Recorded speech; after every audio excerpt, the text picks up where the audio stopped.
Last week, the creators of South Park, Matt Stone and Trey Parker, announced that they struck a $1.5 billion 5-year streaming rights deal with Paramount Global. They're required to produce at least 50 new episodes of South Park throughout the duration of this deal. You might be saying, $1.5 billion, that's a crap ton of money for one TV show. Well, Paramount seems to be dishing out checks left and right. They just settled a $16 million lawsuit with President Donald Trump. And remember how they're paying South Park for 50 new episodes? Well, they got their first one less than a week after signing the contract. And let's just say Matt Stone and Trey Parker did their best to bring an even bigger Donald Trump lawsuit onto Paramount's hands. South Park is the FCC's Satan.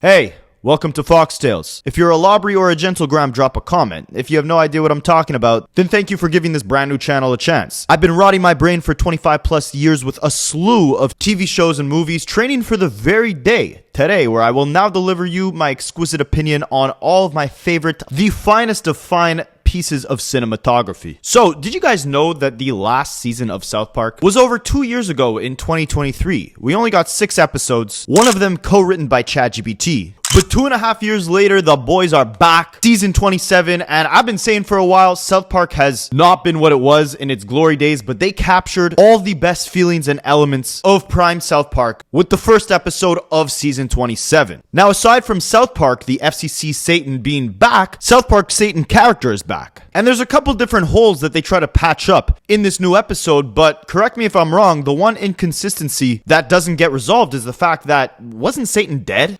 If you just started following South Park in the last few days because they've basically been daring Donald Trump to sue them, then you probably know that in the latest South Park episode, Donald Trump is displayed as Satan's romantic partner. But if you've been following South Park since their early days, then you know that there's a lot more to the Satan character than just being Satan. South Park's Satan character is a surprisingly complex and emotionally vulnerable character, obviously heavily contrasting Satan's traditional demonic image. His tragic relationships and bratty temper tantrums add this depth and unexpected reality to the entire South Park universe. The show cleverly flips expectations of what Satan should be by making their Satan usually the more reasonable or sensitive one in many situations. Obviously, this ironic portrayal allows South Park to satirize religion, and of course now using the Satan character as a device to satirize political power dynamics. We're going to break down the whole brand new episode, the first one of season 27, and how the entire show is basically a massive middle finger to Paramount more than it is a disrespect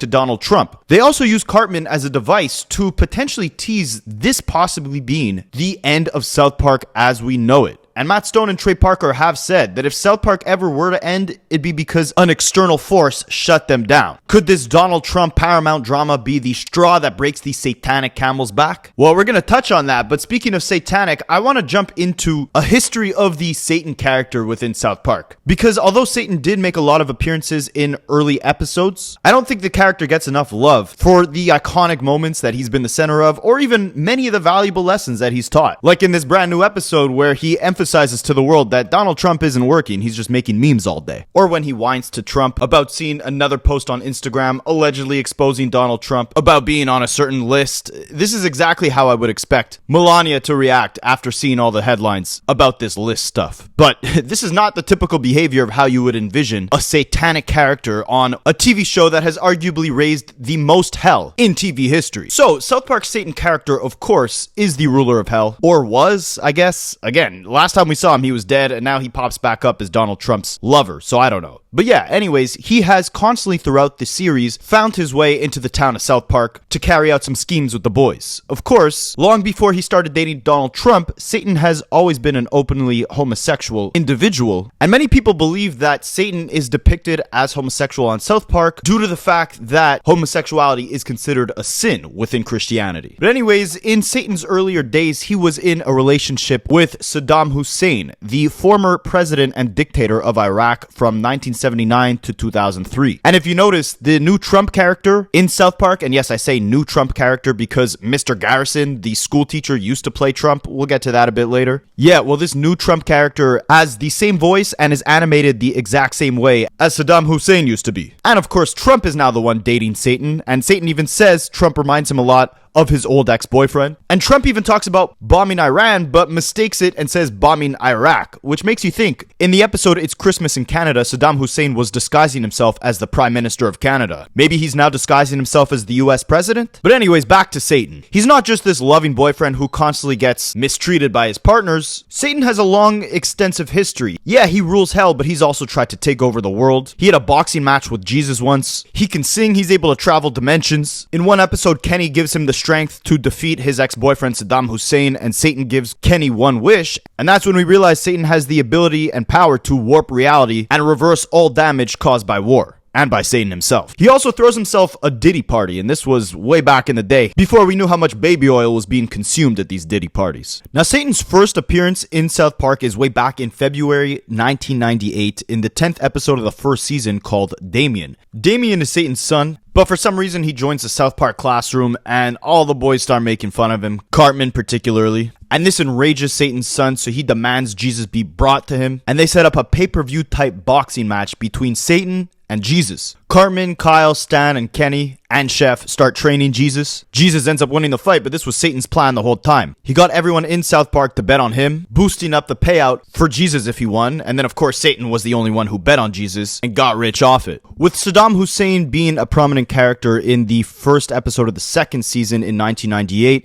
Terrence and Phillip in Not Without My Anus. This is when we formally get Satan introduced as Saddam Hussein's boyfriend. Saddam here is already manipulative and abusive, and in the episode The Mexican Staring Frog of Southern Sri Lanka, also in season 2, we see Satan and Saddam holding hands as they welcome a TV producer to hell. So these brief early appearances of Satan and Saddam in season 2 kind of give us a little foreshadowing of what we can expect in the South Park movie that came the following year, and really throughout the entire history of Satan's appearances in South Park. A clingy, whiny, drama queen pushover that's so in love with his boyfriend Saddam Hussein he'll take any form of manipulation and abuse. And after surviving almost getting cancelled, season 2 being trashed by critics, somehow Matt Stone and Trey Parker were asked to do a South Park movie, which is what they did in 1999, where Satan was the central figure of the film. He served as the overarching antagonist alongside Saddam Hussein, who hijacked Satan's plans to conquer Earth. Satan's goal is to exploit an American-Canadian war to invade the surface, but his abusive relationship with Saddam overshadows his villainy. He gets extremely sentimental and sensitive, bursts into a whole musical note about his desire for a simpler life, and eventually, like I mentioned before, Kenny ends up getting unalived. He gets rejected from heaven, ends up in hell, gets tortured by Satan, meets Saddam, realizes Saddam is trying to take over Earth. Satan just wants to live there and be a simple man. Kenny ends up trying to convince Satan to leave Saddam for good, and after growing tired of Saddam's abuse, Satan eventually does it and kicks him out of Earth back into hell. But by season 4, Satan is faced with a little problem. He's now fighting a love triangle between Saddam Hussein and his new boyfriend, Chris. He seeks a healthier relationship, which he has with Chris, but he's also drawn to Saddam's bad boy allure. Matt Stone said in a 2000 interview with Rolling Stone that Satan's like anyone stuck in a bad relationship. He's got power, but no self-esteem. And like most individuals who lack self-esteem, Satan attempts to chase confidence through materialism. In one of my favorite Satan appearances, season 10, episode 11, Hell on Earth 2006. And this is where Satan decides that since Halloween is basically his holiday, he's going to have a massive party in Los Angeles. And the whole episode is kind of making fun of that show, My Sweet 16, where these spoiled brats have these like massive, extravagant Sweet 16 parties that they're never satisfied with. Yeah, well, that's Satan in this episode. He tells everyone in hell that anyone who wants to get into this party has to have a blue wristband, they have to wear a crazy costume, and anyone who doesn't end up showing up to the party will be considered a loser in hell. But he does have one rule with these costumes. No one could look hotter than him. He also invites all the celebrities on Earth, and he's trying to figure out how he can outdo the type of extravagant parties that Diddy has been throwing on Earth. Now remember, this is 2006. So he debates like, what can make my party so unforgettable and massive, right? I need a really huge dessert. First he thinks of a giant chocolate fondue fountain, but then he finds out that Diddy already had one at his birthday party. Then he thinks of a donut machine and an ice cream bar, but finds out Diddy also did that.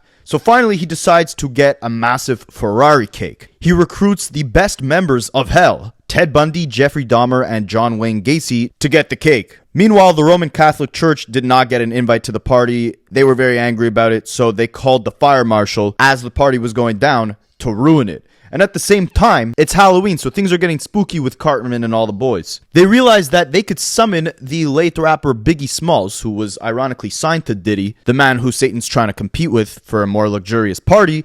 And if you say Biggie Smalls 3 times in the mirror, Biggie Smalls would appear. Butters ends up doing it, summoning Biggie Smalls into his bathroom, and Biggie forces him to fly out to LA so that he doesn't miss Satan's massive party. Meanwhile, they have to bring in an Acura cake instead of a Ferrari cake, and this makes Satan throw an absolute temper tantrum. He goes on a rampage screaming that the party isn't about the guests, it's about him. And that's when all the partygoers get upset, and Satan realizes that he's become a brat just like those girls on that Super Sweet 16 show. So he apologizes to the crowd and says that this party is for all the people that make his life so special, and saying that if he didn't realize that, then he'd be no better than a rich American teenage girl. Then he invites everybody into the party, even if they didn't have a wristband, including the church priests. So although Satan's got this diva energy, although on occasion he is evil because he is ruling hell after all, at the end of the day, he is used, especially early on in South Park, as a way to teach lessons about gaining confidence in abusive relationships, the dangers and negativity that can come from living a life of excess or putting too much emphasis on status and reputation. But I think by far the best lesson that Satan teaches is when he sits down with Stan to explain how addiction works. Stan starts praying to God, saying he has something dark inside him that he can't control, and unintentionally through this prayer he summons Satan, who here calls himself the Prince of Temptation. And he breaks down the root of addiction perfectly. He talks about how we all got dopamine, right? And that stems from doing pleasurable things like eating, doom scrolling, intercourse. And all of this dopamine stems from a very natural thing, right? Like animals, rabbits and stuff, they need dopamine because they need something to motivate them to continue eating so they could live and continue reproducing, right? But because humans have evolved far beyond nature and animals, we now have everything we want. So our urges and sources of dopamine have become unhinged, right? It's easy for us to overdo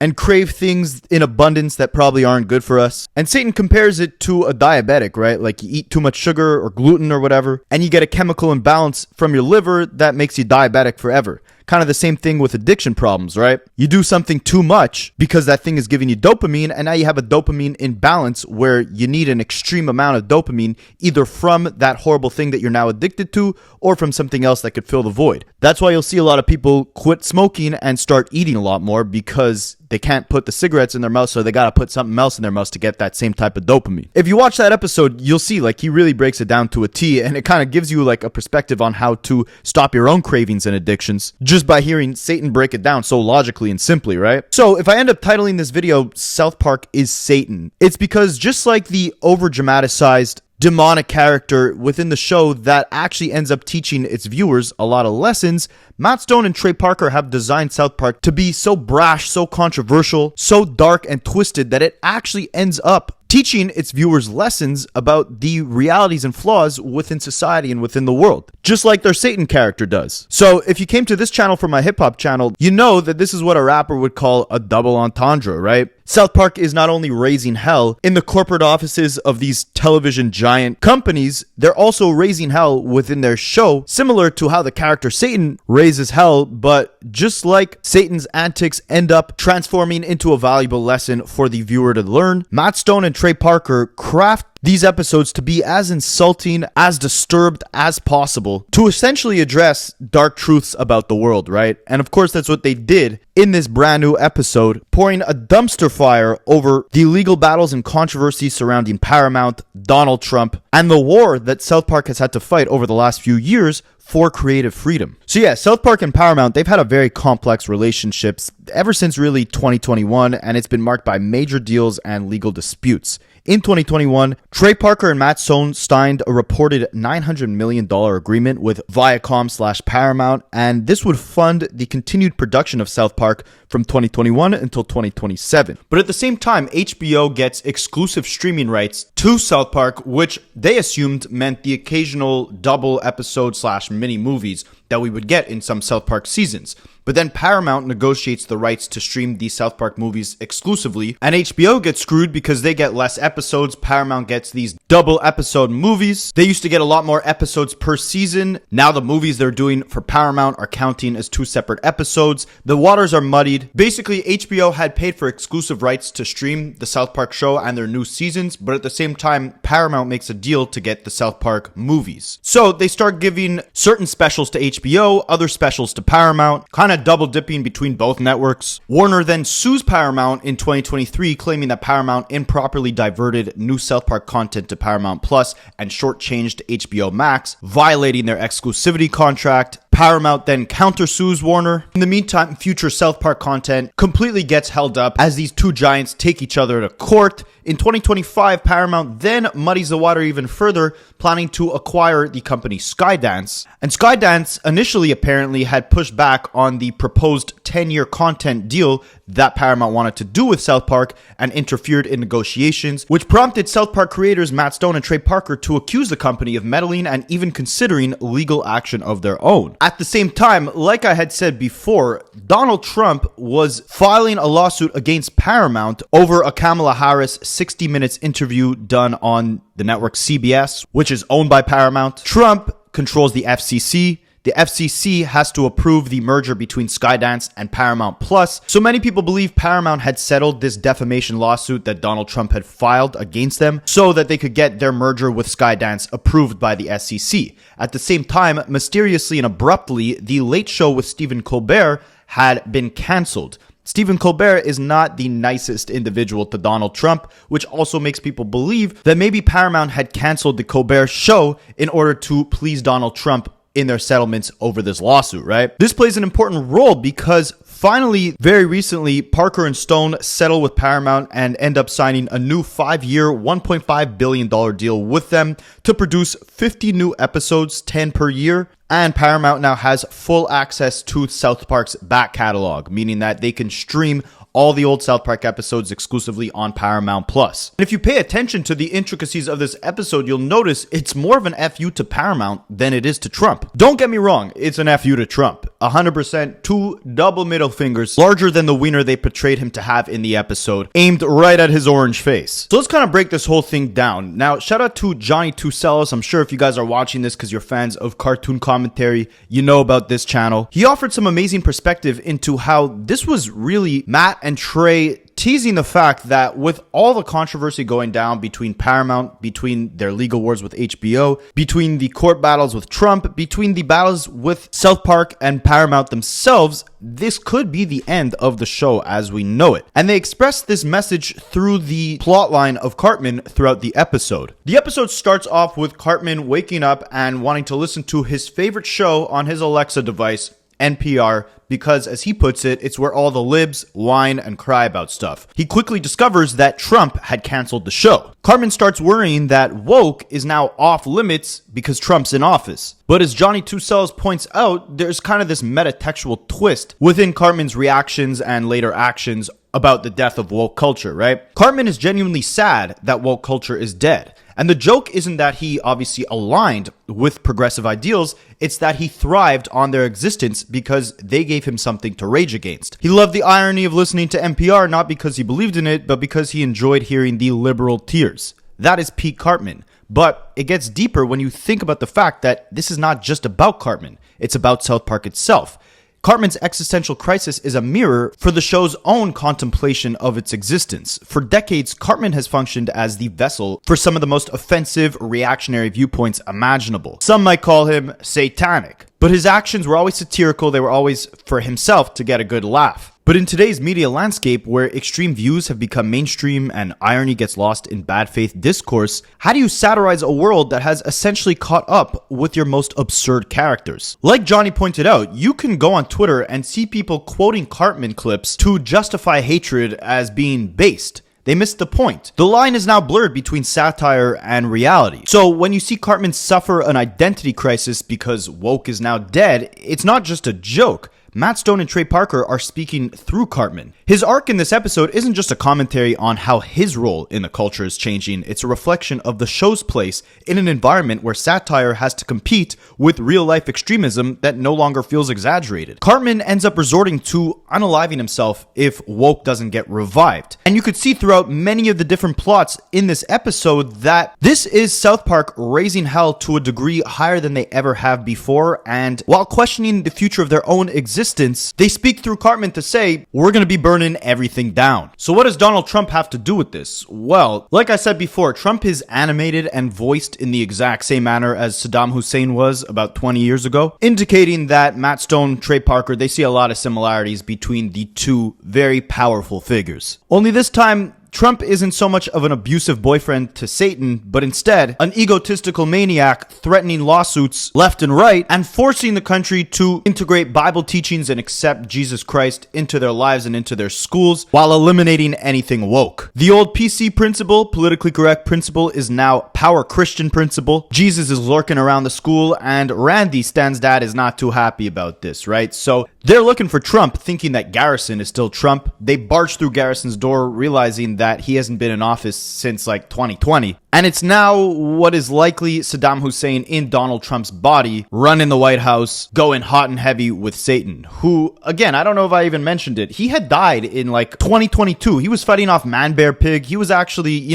friends with the boys at this point, and he ascended to heaven in the end. Like, he was the good guy, right? And he kind of is here too. Like, he's the voice of reason. Trump gets into bed with him, and he's like, I don't want to talk to you. I'm mad because my girlfriends are sending me Instagram posts that you're still on the Epstein list. Or stuff like, you don't even work, you just make memes all day. Ironically, the devil here is the angel on Trump's shoulder. So meanwhile, again, Donald Trump, he's threatening that anyone who doesn't agree with him that the spirit of Jesus is important to the country is going to get sued, even though Donald Trump is not even that heavy of a Christian himself, right? That's the irony of it all. So the people of South Park, they've had enough. They go to revolt. They call up Trump. And Trump tells them that if they don't stop protesting, he's going to sue them for $5 million. Meanwhile, it's not just Satan who picks up like he never left. They also integrate Jesus and make callbacks to way back in season 2 when Stan and Cartman and Kyle and Kenny hadn't been letting Damien, Satan's son, sit with them at the lunch table. Now they won't let Jesus sit with them. And Power Christian Principle tells Stan that if he can't accept Jesus, then he'll be expelled. 60 Minutes reports on the South Park protest, but they're very scared to mention why South Park is protesting. Obviously, a call back to the fact that Donald Trump just sued them. And Jesus, real nervous and everything, tells the people of South Park, hey, you guys better do what Trump says, because he could sue anybody. Look what he did to 60 Minutes. Look what he did to Paramount. He could do the same to you. He could do the same to me, and I'm Jesus. So Gerald Kyle's dad ends up settling with Trump for $3.5 million and a lot of pro-Trump messaging. Also, on a side note, I'm shocked that Kyle didn't have a single word to say in this entire episode. But anyways, as far as the pro-Trump messaging goes, the episode concludes with a deepfake of Donald Trump with nothing on but his underwear, strolling through the desert, his gut bigger than his ego. He ends up passing out, and his tiny little, genitalia that he had been very critical and mad of throughout the entire episode, threatening to sue Satan for saying that he couldn't see his little thing, it ends up popping up and says, I'm Donald Trump and I endorse this message. And then a website pops on the screen saying HeTrumpedUs.com. Now, again, think about the context behind everything. They're not really clowning Donald Trump for any of his, political ideologies or policies that he's implemented, right? Actually, Matt Stone and Trey Parker had said that they wanted to step back from South Park for a little bit so they didn't have to cover all the drama surrounding the 2025 elections. But what they do is just clown him to smithereens, make him look like the biggest fool. Kind of like what they did to Saddam Hussein or Osama bin Laden back in the day. They're just kind of defaming him, right? But not in a way where they're throwing any crazy allegations out at him where it would be necessarily easy to sue.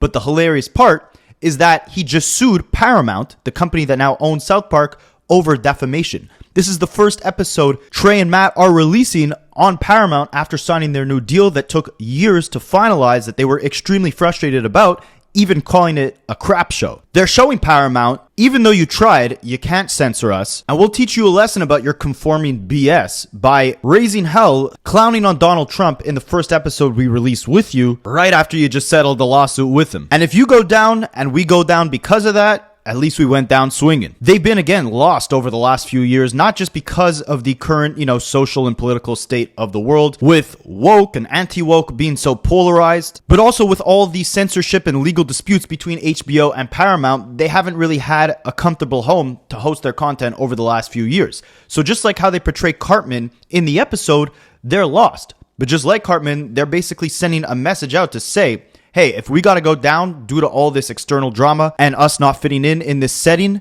we will raise hell and burn everything down with us.